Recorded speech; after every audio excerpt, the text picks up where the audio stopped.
नमस्कार, मैं हूं विवेक और हम लोग हिंदी साहित्य की श्रृंखला कर रहे हैं जिसमें हमने आदिकाल कर लिया है। इस समय हम भक्ति काल कर रहे हैं जिसमें हम भक्ति काल का नामकरण एवं काल विभाजन देख लिया है। आज के वीडियो का टॉपिक होगा भक्ति काल और राजनीतिक परिदृश्य, यानी कि भक्ति काल के समय या इससे पूर्व जो राजनीतिक पृष्ठभूमि थी वह क्या थी। चलिए बढ़ते हैं वीडियो में आगे और यहाँ पर हम भक्ति काल की राजनीतिक पृष्ठभूमि पर चर्चा करेंगे।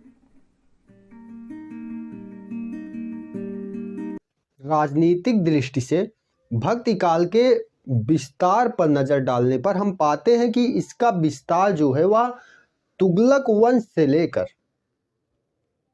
शाहजहां तक के शासनकाल तक रहता है। तुगलक वंश जो कि दिल्ली सल्तनत का एक शासकीय वंश है, इस पर हम आगे चर्चा करेंगे। और इसके पश्चात जो इसका अंतिम प्रकरण चलता है वह शाहजहां के शासनकाल के दौरान तक चलता है। तो शाहजहां जो कि मुगल शासक रहे हैं, मुगल साम्राज्य के अंतर्गत ये आते हैं, इस पर हम आगे चर्चा करेंगे। तो ये इसकी विस्तृत चर्चा रही, मतलब इनका विस्तार क्षेत्र रहा। जैसे तुगलक वंश से प्रारंभ होकर मुगल काल के शाहजहां तक के शासनकाल तक चलता है। आगे बढ़ते हैं तो हम पाते हैं कि हमें तत्कालीन परिदृश्य देखने से पहले हमें थोड़ा सा इसका भूतकाल यानी कि पास्ट देख लेना चाहिए कि क्या पृष्ठभूमि रही है भक्ति काल के उदय की। तो हम तराइन के युद्ध में, जो कि एक 1191 में हुआ और दूसरा 1192 में हुआ, जो कि पृथ्वीराज चौहान और मोहम्मद गोरी के बीच हुआ था। पहले में मोहम्मद गोरी पराजित हो गया था, किंतु दूसरे में पृथ्वीराज चौहान पराजित हो गए। और इस पराजय के बाद मोहम्मद गोरी द्वारा उसकी हत्या कर दी जाती है पृथ्वीराज चौहान की। और यहाँ पर दिल्ली के क्षेत्र में, सिंध, लाहौर, इस क्षेत्र में उसने अपना एक गवर्नर नियुक्त किया जो कि उसी का गुलाम था, जिसका नाम था कुतुबुद्दीन ऐबक। और यही गुलाम आगे चलकर मोहम्मद गोरी की मृत्यु के बाद 1206 में गुलाम वंश की स्थापना करता है। गुलाम वंश क्यों कहते हैं? क्योंकि जो इसका संस्थापक है वह गुलाम था अपने राजा का, यानी कि जो इनका सुल्तान हुआ करता था मोहम्मद गोरी, उसका गुलाम था। इसके पश्चात गुलाम वंश चलता है 1206 से 1290 तक। इसमें एक बहुत ही स्ट्रिक्ट शासक आता है, बहुत ही क्रूर कह सकते हैं उसको, मीन्स अपने नियमों को लेकर बहुत ही ज़्यादा सख्त रहता है। 1281 में गद्दी पर बैठता है, उसका नाम होता है बलबन। उसने सजदा और पैबोज की प्रथा प्रारंभ कराई थी और इस दौरान काफ़ी अस्थिरता रहती है। इनके बाद जो है कुतुबुद्दीन ऐबक के बाद इल्तुतमिश आते हैं। तो इल्तुतमिश जो है वास्तविक रूप से खुद को सुल्तान घोषित करते हैं। और मोहम्मद गोरी की मृत्यु के बाद कुतुबुद्दीन ऐबक सुल्तान तो बनता है, लेकिन वह लाहौर से शासन चलाता है और खुद को कभी सुल्तान नहीं कहता। इसके बाद आगे बढ़ते हैं तो हम पाते हैं कि गुलाम वंश के जो आखिरी शासक थे वे अयोग्य थे, उनको हटाकर फिर उन्हीं के स्थान पर खिलजी वंश की स्थापना होती है। जलालुद्दीन खिलजी जो है यह खिलजी वंश की स्थापना करता है। और फिर इनके भतीजे रहते हैं और दामाद भी रहते हैं, अलाउद्दीन खिलजी, यह शासन संभालते हैं। इनके समय में कई शासकीय कार्य हुए, कई प्रशासनिक कार्य हुए। और उसी बीच जो है 1290 से 1320 तक खिलजी वंश चलता है। और इस समय जलालुद्दीन गद्दी पर बैठता है, सबसे पहले खिलजी वंश का प्रथम शासक। यह जो बलबन की नीतियां थी, जो एकदम सख्ती का पालन होता था, उसको बदल देता है और जनता के बीच में, आम लोगों के बीच में, अपने सरदारों के बीच में बराबरी पर बैठता था। और जो सजदा पैबोश टाइप की प्रथाएं थी, यानी कि सुल्तान के पैर चूमना, उसे सजदा करना, ये सब खत्म करा दी इसने और सबके बीच रहने लगा। और फिर उसके बाद आते हैं अलाउद्दीन खिलजी। अलाउद्दीन खिलजी जिन पर पद्मावत मूवी भी बनी है। फिर उसके बाद जब ये आते हैं तो ये फिर से उसी शक्ति की राह को अपनाते हैं और जो इनका विरोध करता है उसे मरवा देते हैं या फिर देश से निकलवा देते हैं। ऐसी घटनाएं इनके शासनकाल में घटित होती हैं। कई अच्छे कार्य भी होते हैं, प्रशासनिक कार्य होते हैं, ठीक है। जैसे कि माप तौल के लिए व्यवस्थाएं की गई थी। अगर कोई भी गलत तौल रहा था तो जितना कम तौलता था उतना उसके शरीर से मांस कटवा लिया जाता था। इतना सख्त नियम लागू था इसके शासनकाल में। खिलजी वंश के बाद जब अलाउद्दीन खिलजी के बाद अयोग्यता आ गई, उसके बाद तुगलक वंश की स्थापना होती है। तुगलक वंश 1320 से 1414 तक चलता है। अलाउद्दीन के मरणोपरांत गयासुद्दीन तुगलक विद्रोह के बाद दिल्ली सल्तनत की गद्दी पर बैठा। गयासुद्दीन ने एक नए वंश की स्थापना की जिसे हम तुगलक वंश कहते हैं। तुगलक वंश का शासन 1320 से 1412 ईस्वी तक चलता है। इस पर भी हमने चर्चा की। और इस वंश में 3 महत्वपूर्ण शासक हुए। एक तो इसका संस्थापक गयासुद्दीन, दूसरा उसका पुत्र मोहम्मद बिन तुगलक। मोहम्मद बिन तुगलक जिन्होंने राजधानी परिवर्तन किया था, दिल्ली से उठा कर ले गया था उधर औरंगाबाद। मोहम्मद बिन तुगलक, इनका शासनकाल रहता है 1324 से 1351 ईस्वी तक। उसके पश्चात मोहम्मद बिन तुगलक के पश्चात फिरोज शाह तुगलक आते हैं जो कि मोहम्मद बिन तुगलक का भतीजा होता है। ये 1351 से 1388 तक राजगद्दी पर रहता है, सल्तनत संभालता है। इसके पश्चात के जो शासक आते हैं वे अयोग्य हो जाते हैं। फिर उसके बाद उनके स्थान पर सैयद वंश की स्थापना होती है। बात करेंगे, आगे बढ़ते हैं। आरंभिक 2 शासकों की बात करें इसमें, जैसे गयासुद्दीन और मोहम्मद बिन तुगलक, तो इनका जो शासनकाल था वो लगभग संपूर्ण भारत पर था।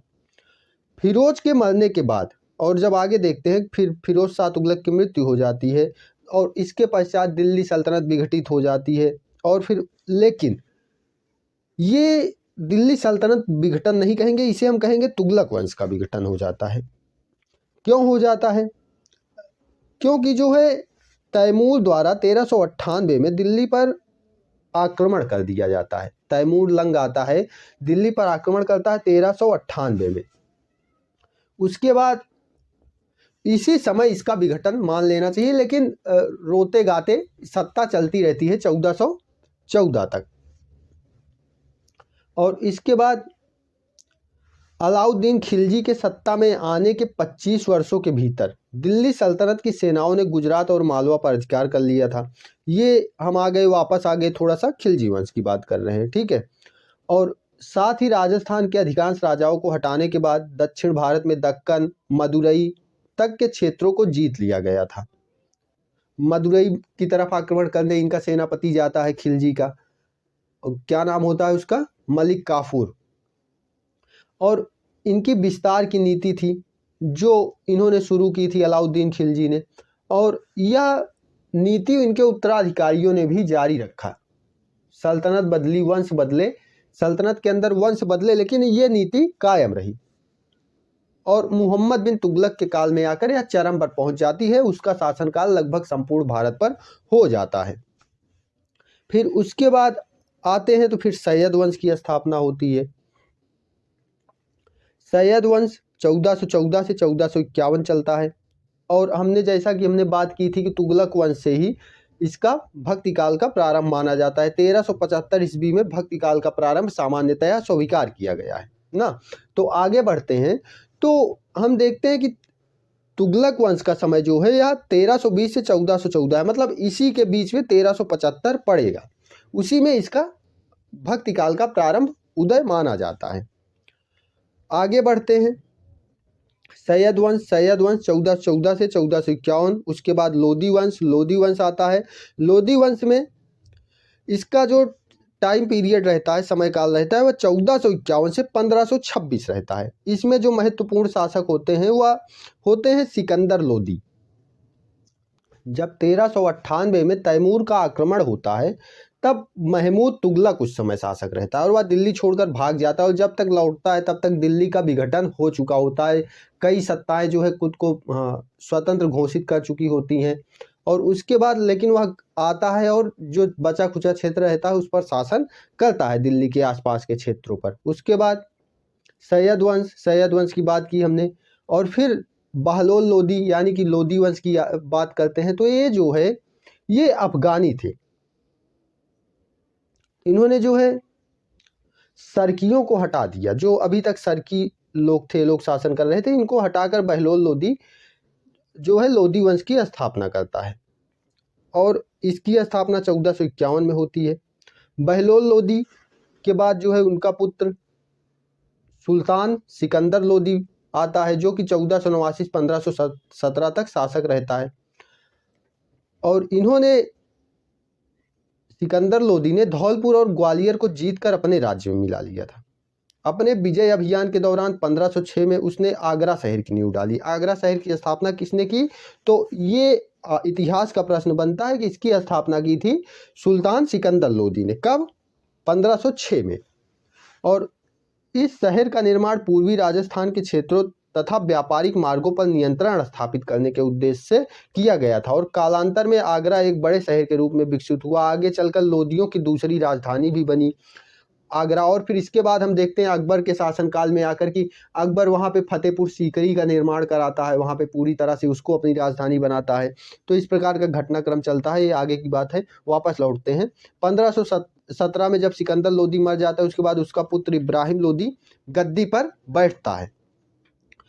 1517 में वह गद्दी पर बैठता है और 1526 में बाबर का शासनकाल आ जाता है। 1526 में पानीपत की लड़ाई होती है जिसमें इब्राहिम लोदी मारा जाता है और यह एकमात्र सुल्तान है पूरी सल्तनत में जो कि युद्ध क्षेत्र में मारा गया। 1526 में उसकी हत्या कर दी जाती है 20 अप्रैल 1526 को। और फिर उसके बाद यहाँ से बाबर जो है अपना साम्राज्य लगाता है। जीतने के बाद 4-5 घंटे मुश्किल से युद्ध चलता है और पूरी सल्तनत का खात्मा हो जाता है और बाबर का राज्य आ जाता है। फिर 1527 में बाबर लड़ता है खानवा का युद्ध, जिसमें राणा सागा से उसका युद्ध होता है और यहाँ पर सांगा की पराजय होती है। उसकी मृत्यु के साथ ही बाबर के साम्राज्य का विस्तार राजस्थान तक हो जाता है। उसने ग्वालियर, धौलपुर, अलवर आदि पर कब्जा कर लिया और मुगल साम्राज्य का विस्तार इस तरीके से होता है। आगरा से काबुल जाते समय जब ये बाबर लौट रहा होता है यहाँ पे अपने साम्राज्य की स्थापना करके, वह काबुल जा रहा होता है, रास्ते में उसकी मृत्यु हो जाती है और वहीं पर उसकी कब्र भी बनती है। उसके बाद उसका पुत्र आता है हुमायूं। बाबर के बाद हुमायूं आता है जो साम्राज्य संभालता है 1530 ईस्वी में। 1526 में बाबर ने जीता इस क्षेत्र को सुल्तानों को हराकर और 1530 में बाबर की मृत्यु हो जाती है। उसके बाद हुमायूं आते हैं। हुमायूं के आने के पश्चात इनका संघर्ष होता है। एक अफगानी रहता है शेर शाह से इनका संघर्ष होता है और 1555 तक शेर शाह जो है इनको फिर हरा देता है। उसके बाद 1555 तक शेर शाह शासन करता है। 1555 में अपने शस्त्रागार में कुछ निरीक्षण करते वक्त बम फट जाता है और इसकी मृत्यु हो जाती है घायल होने के पश्चात। उसके बाद हुमायूं फिर 1555 में दिल्ली पे वापस आता है और अपना अधिकार जमाता है। जब तक शेर शाह सूरी था हुमायूं भागे रहे। और उसके बाद 1555 में हुमायूं दोबारा गद्दी पर आसीन होते हैं और 1556 में सीढ़ियों से गिरकर उनकी मृत्यु हो जाती है। उसके बाद उनके पुत्र अकबर जो कि मात्र 13 वर्ष की छोटी सी अवस्था में शासक बनते हैं और 1556 से 1605 तक इनका शासन चलता है। ये सब मुगल पीरियड चल रहा है और इसके साथ ही ये वही समय है जब भक्ति काल चल रहा है। 1605 में भक्ति काल था और इधर 1605 में अकबर जब मर जाता है, अकबर की मृत्यु के बाद जहांगीर जिसका नाम था सलीम उसका पुत्र वह शासक बनता है। 1605 से 1627 तक उसका शासन रहता है और उसके बाद आगे बढ़ते हैं तो शाहजहां का समय आता है जो 1627 से 1658 तक मुगल साम्राज्य को संभालता है। इधर हम बात करते हैं तो शाहजहां का बचपन का नाम था खुर्रम। तो हालांकि इन सब चीज़ों पर अपने को नहीं जाना है ज़्यादा डिटेल में, बस इतना जान लेना है कि एक टाइम लाइन हमारे दिमाग में बनी रहे कि हाँ भक्ति काल पढ़ रहे हैं तो उस समय राजनीतिक परिदृश्य क्या था, कौन से शासक हुए, क्या समय रहा, बस इतनी चीज़ें अपने को जान लेनी है। तो इस प्रकार ये हुआ इसका राजनीतिक परिदृश्य, पूरा हमने इसके अतीत से लेकर इसके अंत तक की एक टाइम लाइन हमने, समय सीमा हमने निर्धारित की, देखा। इसके बाद आगे हम बात करेंगे आर्थिक एवं सामाजिक पृष्ठभूमि पर, उसके बाद हम बात करेंगे धार्मिक पृष्ठभूमि पर, दार्शनिक पृष्ठभूमि पर किस प्रकार का परिदृश्य रहा कि धार्मिक विचार कैसे प्रचलित थे, कैसे दार्शनिक विचार प्रचलित थे। मिलते हैं फिर अगले वीडियो के साथ। धन्यवाद।